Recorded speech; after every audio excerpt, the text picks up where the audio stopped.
Hi, and welcome to Only in Illinois, your weekly recap from Reboot Illinois. I'm Madeline Dubeck here with Matt Dietrich, and this week we thought we would talk a little bit about politics by proxy. And lots of times in campaigns you see politics by proxy when someone famously, positively popular endorses a candidate and speaks for them, like say, I don't know, Coach Ditka from the Super Bowl winning Chicago Bears. But in this case, the proxies are the epitome of evil. Yeah, we're seeing negative proxy wars where the candidate is trying to connect his or her opponent with that opponent's leader, whoever's at the top of the ticket. And it's been used exclusively in a negative fashion so far, and we've seen it in seeing it in a big way in the state comptroller's race. Right. Between Leslie Munger and Susanna Mendoza. The incumbent Republican Leslie Munger was appointed to office in 2015, shortly after Governor Rauner was sworn in, because Judy Bartopinka died. She was reelected and then died, and it's a 2-year term. And by virtue of having been appointed by Governor Rauner and being the state's keeper of the checkbook during a historic budget crisis, now Leslie Munger finds herself being joined at the hip to Governor Rauner by Susanna Mendoza. That's been her big theme. Now, but Leslie Munger can fire right back. She can, and she has, and she has said that Susanna Mendoza on her own website points out that her political mentors in life are Ed Burke, who's the powerful finance chair in the Chicago City Council, longtime alderman, and Mike Madigan, Speaker of the Illinois House, where Mendoza used to serve before she became the Chicago City Clerk. Spent 10 years in the House. And so in both cases, it's almost as if Rauner and Madigan are running against each other. Well, listen to a few seconds of what they had to say a couple of weeks ago during the big party rally days in Springfield. You get an idea of where this is going. She has voted for every one of Speaker Madigan's unbalanced budgets. She's voted for every tax increase, every pension holiday, and all of the borrowing that have created the mess that we are in today. She calls Speaker Madigan her mentor.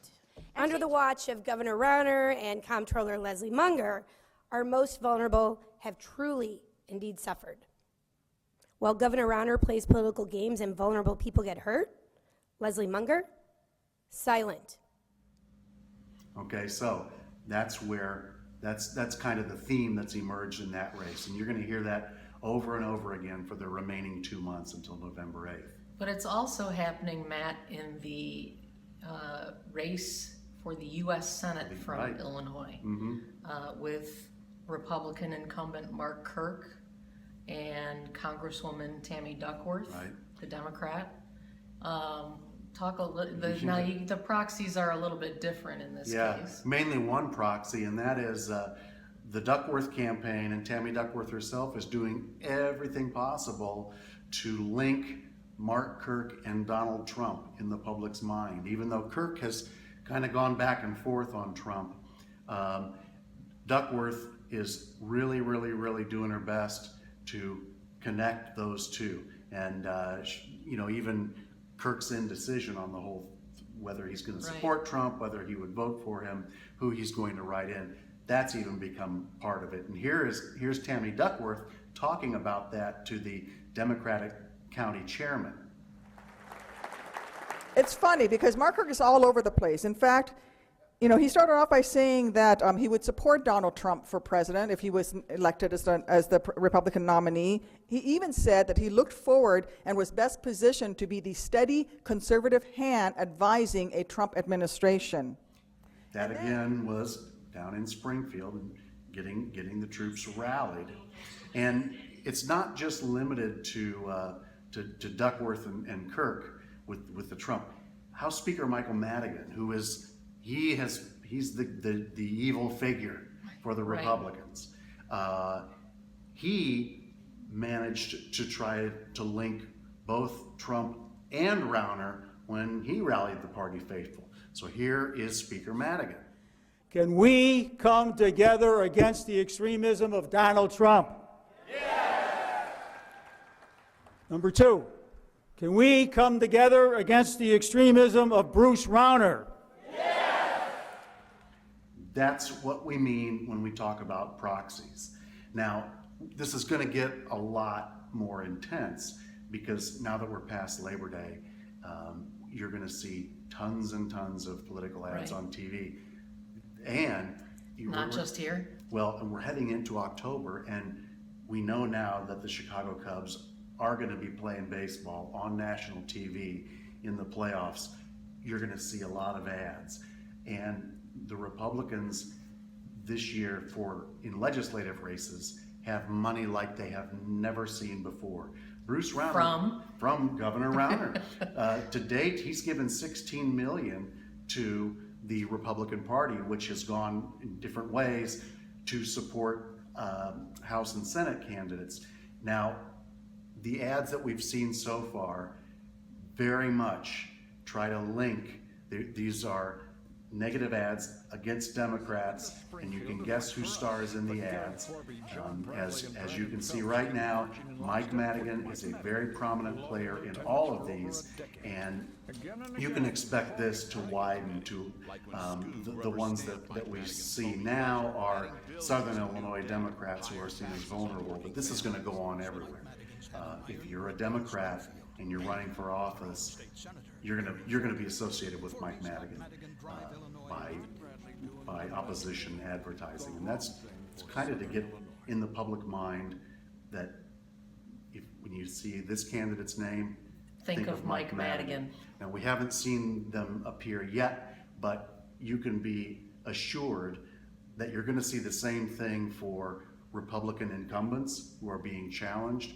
They are going to be linked to Rauner. The Democrats are going to do the same thing because, as we've said before, both sides see themselves as correct in the budget impasse that still is going on in Illinois and still has state finances in a mess, even though we're in kind of a temporary detente until December when they start arguing about it again. So what are some of the reasons why campaigns do this strategically? I mean, obviously they both believe that they're right on the matter of the budget, but you know, there's some other things at play here too that I think exacerbate or accentuate the situation in Illinois. And probably, if you look at the comptroller's race, that's basically you're kind of paying the state's bills, and typically there's not a whole lot to, you don't really set policy too much in the comptroller's office. That's changed somewhat now that we're in this unprecedented budget standoff because that office has to decide who gets paid and when. So we've seen some of that, but really a lot of it has to do with just the opportunity. In the comptroller's race, it gives both candidates something to fire back on, and they know that it's a hot button issue with the public. And in the case of the Senate race, just like in Illinois, Congress is gridlocked. There's not a heck of a lot going on. They haven't accomplished much. You have two candidates who are fairly moderate on some of the same issues. So instead of talking about themselves, or they may be the same on some issues, they can use Trump instead. And even to a certain extent, Rob Blagojevich, in the case of Kirk's campaign against Tammy Duckworth, because she was appointed as Director of Veterans Affairs. Under Blagojevich, she ended up in a civil lawsuit that recently was settled out of court. But that has been part of it too. So there's all of this.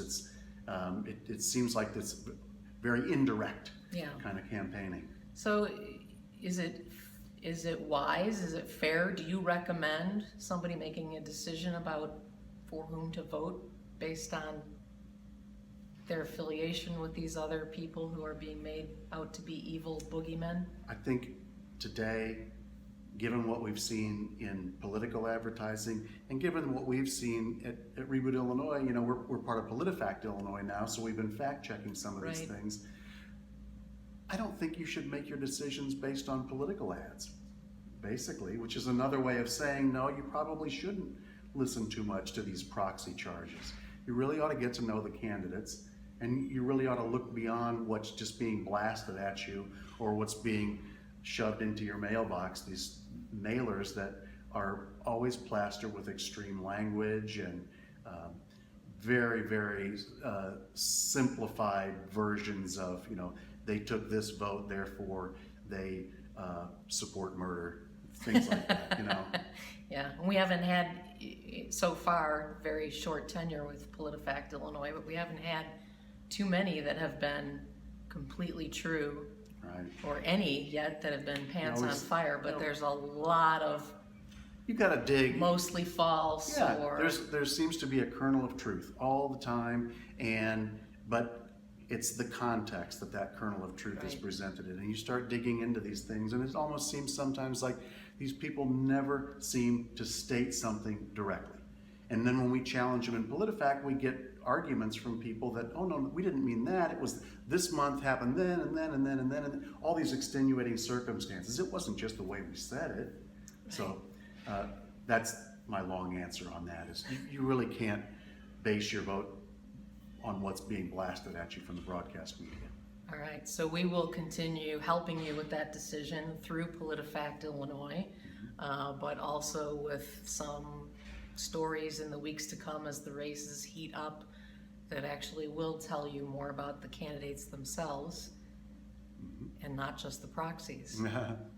All right, that's it for this week. Thanks for watching. We'll see you on the next edition of Only in Illinois.